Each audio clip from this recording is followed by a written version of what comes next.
Buenos días con todos. En esta oportunidad voy a hablar acerca del libro de Animales a Dioses, exactamente del capítulo 19 de Yuval Harari. ¿Quién es Yuval Harari? Bueno, es un historiador, filósofo, autor de éxitos de ventas internacionales, autor de Breve Historia de la Humanidad, de Animales a Dioses, entre otros. Sus libros han sido traducidos a más de 60 idiomas y, bueno, se le considera uno de los intelectuales públicos más influyentes de la actualidad. Nació en Israel en 1976, hizo un doctorado en la Universidad de Oxford en el 2002 y, bueno, actualmente es profesor del Departamento de Historia de la Universidad Hebrea de Jerusalén. En esta oportunidad vamos a hablar del capítulo 19, que se titula "Y vivieron felices por siempre jamás". Realmente somos más felices, si bien la humanidad ha mejorado en los últimos años, ya sea porque la economía ha crecido de forma exponencial o ahora se habla de una riqueza que antes se creía muy ideal. Además, la ciencia, la revolución industrial, la tecnología han hecho que más recursos nos hagan vivir de una forma que tengamos mayor calidad de vida y han cambiado en sí muchas cosas, pero eso significa que ahora somos más felices, podemos asegurar que el humano de ahora es más feliz con estas cosas que el humano que la persona de 1800, por ejemplo. Entonces, toda esa riqueza que se ha ido acumulando también se ha convertido en nuevas satisfacciones para nosotros. Todos esos descubrimientos de nuevos recursos energéticos inagotables también se ha traducido en almacenes de dicha o de felicidad para nosotros. El mundo se ha vuelto un lugar mejor para vivir. Bueno, podemos ver en este ejemplo que Neil Armstrong es la primera persona que pisó la luna, y en la otra parte tenemos a la cueva de Chauvet, que una persona puso su mano ahí. Entonces podemos asegurar de que Neil fue más feliz o vivió de una manera más plena que la persona que puso esa huella en la cueva. Bueno, la mayoría de ideologías y programas políticos actuales se basan en ideas bastante triviales acerca del origen real de lo que es la felicidad humana. Por ejemplo, los nacionalistas creen que con la autodeterminación política es muy esencial para todos nosotros para poder alcanzar la felicidad. Los comunistas creen que todos vamos a ser dichosos o vamos a ser felices bajo una dictadura del proletariado. Los capitalistas, por lo contrario, hablan de libre mercado, que solo el libre mercado puede asegurar mayor felicidad porque genera mayor crecimiento económico, mayor abundancia material y enseñan a la gente a creer en sí misma y a ser más emprendedora. Entonces, realmente el crecimiento económico y la confianza en uno mismo hacen que la gente sea más feliz. ¿Cuál es, y si es que no es así, cuál es el verdadero beneficio del capitalismo? Conforme va pasando el tiempo, podemos asegurar que somos cada vez más felices. Tenemos nuevas aptitudes, nuevos comportamientos, habilidades que en teoría nos harían tener una mejor calidad de vida y de alguna manera nos da más poder. Entonces, esa influencia en las personas nos hace realmente más felices. Bueno, existe una correlación inversa entre las capacidades humanas y la felicidad. De por sí el poder corrompe, el mundo cada vez se hace un poco más mecanista, más frío, por el hecho de que nosotros al inicio, por ejemplo, estábamos más vinculados con lo que es la agricultura, lo que es la ganadería. Entonces la industria cada vez ha ido cambiando, ha ido modificando nuevas cosas, y según Harari esto ha hecho que nos alejemos de nuestra esencia natural. Entonces ahora es como que imposible este, poder satisfacer esas necesidades tan naturales o esos anhelos tan profundos que tenemos. Con cada otro descubrimiento, con cada invento más, estamos a 1 kilómetro más de distancia de nuestro jardín de Edén, por así decirlo. Sin embargo, el progreso es inevitable. Y esto realmente no es malo. Ese progreso ha traído, por ejemplo, que la nueva medicina moderna ayude con el tema de la mortalidad infantil, que de un 33% bajó a un 5%. Hubo una caída de violencia, desaparición de las guerras internacionales. Sin embargo, esto lo estamos viendo recién hace unos años. Por eso se llama como breve edad dorada, que es casi medio siglo. Y no vemos realmente cuáles son esas implicancias que lleva un, a un futuro. Puede que estemos hablando quizás de una catástrofe, estamos iniciando una catástrofe. ¿Por qué digo esto? Porque lamentablemente nos hemos dejado guiar mucho por el consumismo y ahora estamos destruyendo todas las reservas ecológicas del mundo. Y bueno, ahora también existe una supremacía del humano en relación a los animales. Es un tipo de régimen de explotación industrial demasiado cruel. Entonces, si queremos evaluar la felicidad global, no solo tenemos que tener en cuenta las clases altas, los europeos o solamente los hombres, sino también tenemos que hablar sobre una felicidad no solamente de los humanos, refiriéndome a los animales. Entonces, si queremos medir o queremos comparar la felicidad, ¿cómo es que podemos eh, medirla? Si es que es algo muy intrínseco, algo muy dentro de nosotros, ¿cómo es que podemos medirlo desde fuera? Bueno, esto lo podemos hacer mediante preguntas, quizás. Por eso se puede preguntar acerca de la salud, de la riqueza y de los factores materiales. En teoría se dice que teniendo estos tres ya podemos hablar de felicidad, pero realmente esto es algo obvio. Bueno, vamos a hablar eh, acerca del bienestar subjetivo, que es como un placer inmediato o una satisfacción a largo plazo. La felicidad se relaciona bastante con esto, con el bienestar subjetivo. Y bueno, como mencionaba, se puede hacer el tipo de preguntas para poder exteriorizar esa felicidad y las preguntas podrían ser como, me gusta puntuar del 0 o del 1 al 10, siendo 1 que no y siendo 10 que realmente sí uno se siente identificado. Por ejemplo, me gusta ser como yo, siento que mi vida es muy gratificante, soy optimista con respecto al futuro, mi vida es buena. Entonces, a partir de estos resultados podemos decir, por ejemplo, o podemos sacar conclusiones de que en caso evaluemos a personas con mayor riqueza y con menor riqueza, si es que vemos que las personas con mayor riqueza tienen más resultado, entonces un historiador tiene la base para poder decir que la felicidad realmente sí puede estar viniendo por el dinero, ¿no?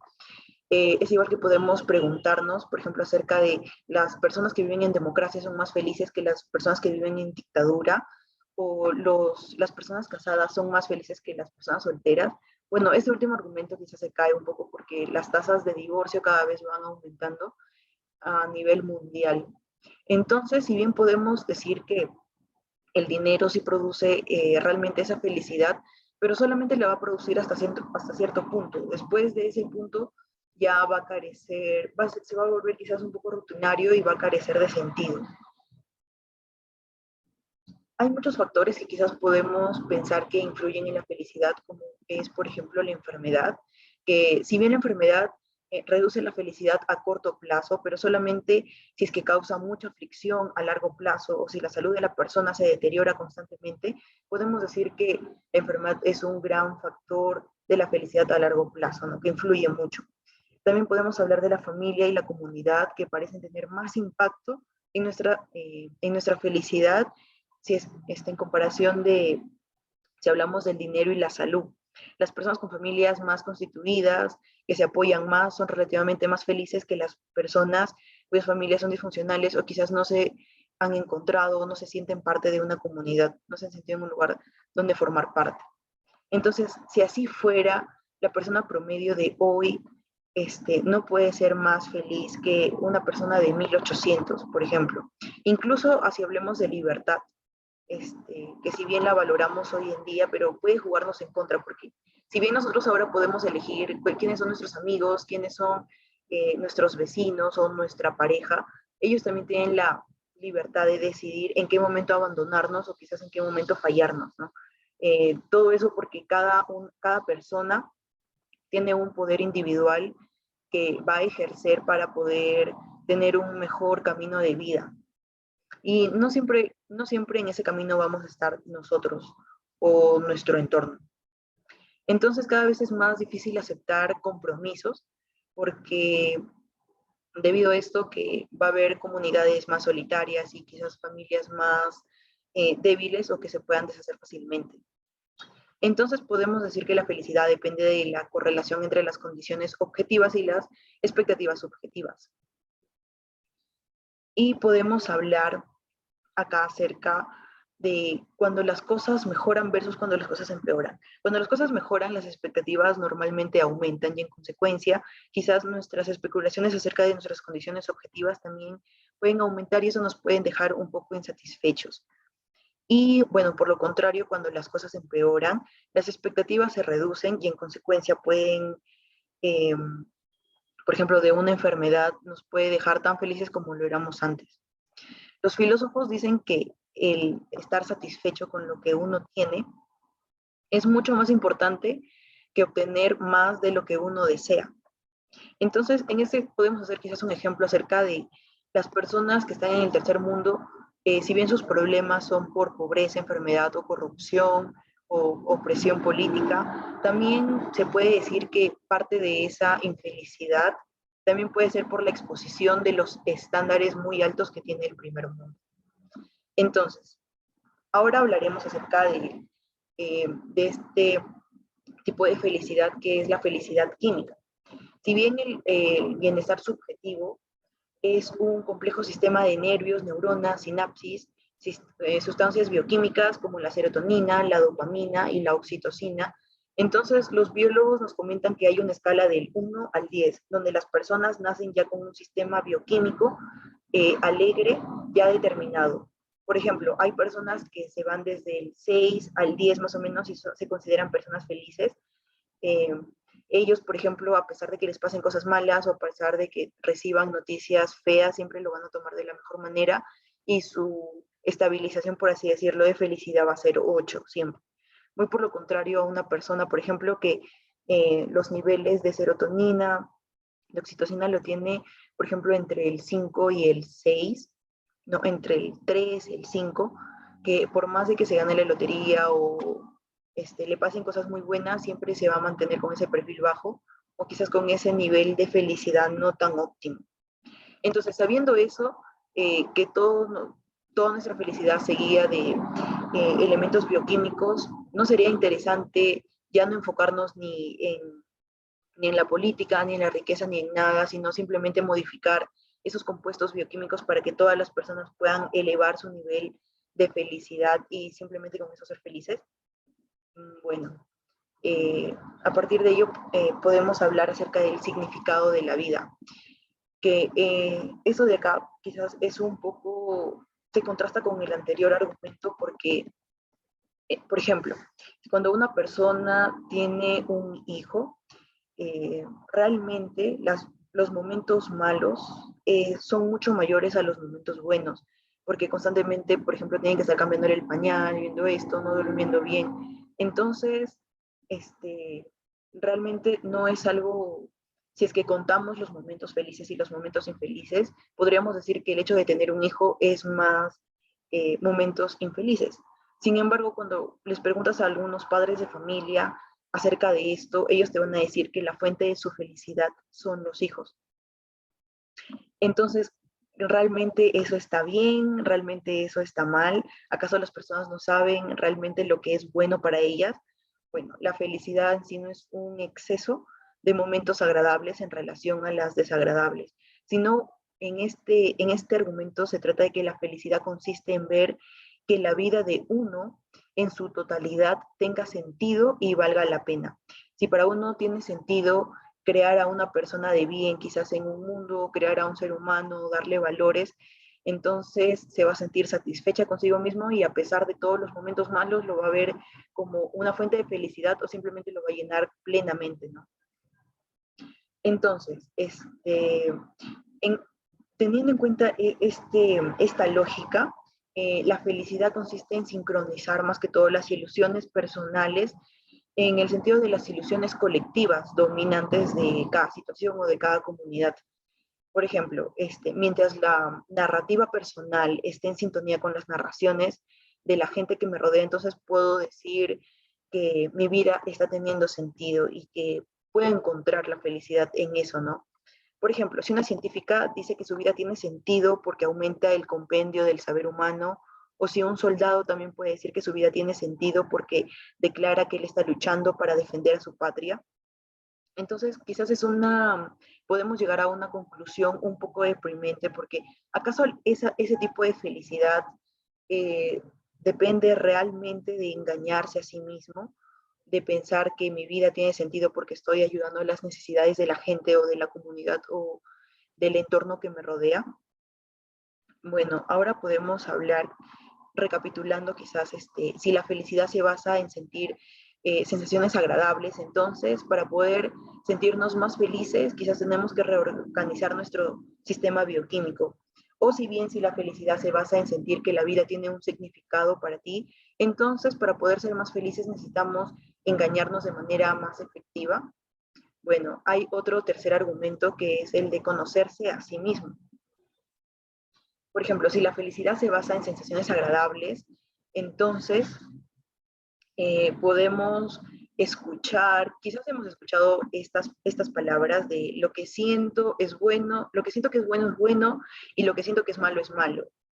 Que más que todo las personas que han crecido con ese tipo de frases desde la infancia, es un tipo de eslogan que nos hace pensar que la felicidad es un sentimiento subjetivo y que cada individuo es quien mejor conoce si es feliz o es una persona desgraciada. Entonces, en esta opinión es muy exclusiva del liberalismo. Otra frase, por ejemplo, es conócete a ti mismo, que su significado era que la persona promedio, por ejemplo, es ignorante de su verdadero yo. Por eso es que dicen, conócete a ti mismo. Por lo tanto, si es que es ignorante de su verdadero yo, quizás también es muy probable que sea ignorante acerca del verdadero significado de la felicidad. Entonces, la mayoría de religiones, de ideologías desconfían de los sentimientos, de preferencias y de las personas en sí ordinarias, ¿no? Y bueno, plantea una eh, encuesta, por ejemplo, si es que una persona, si es que hablamos más de liberalismo, una persona, un psicólogo se va a preguntar a un grupo de personas completamente drogadas o que sean drogadictos y le dicen cuál es el motivo de tu felicidad. Quizás muchos de ellos le respondan fumar marihuana o pincharse. Entonces, no significa que ese historiador o ese psicólogo vaya a tener la conclusión de decir la marihuana es la fuente de la felicidad. Bueno, eso depende mucho de los sentimientos que, que uno crea y por eso es importante no fiarse de esos sentimientos, ¿no? Y bueno, como vemos en esta parte de acá, también podemos relacionarlo mucho con el budismo, de por qué exigirnos tanto, por qué esforzarnos tanto en conseguir algo si podemos estar felices con lo que ya tenemos. Entonces, la raíz del sufrimiento, bueno, según ellos, la raíz del sufrimiento no es ni la sensación del dolor, ni de la tristeza, ni siquiera la falta de sentido, sino más bien el origen real del sufrimiento es la búsqueda continua e inútil de sensaciones fugaces que hacen que estemos en un estado de tensión constante, de desazón, de insatisfacción.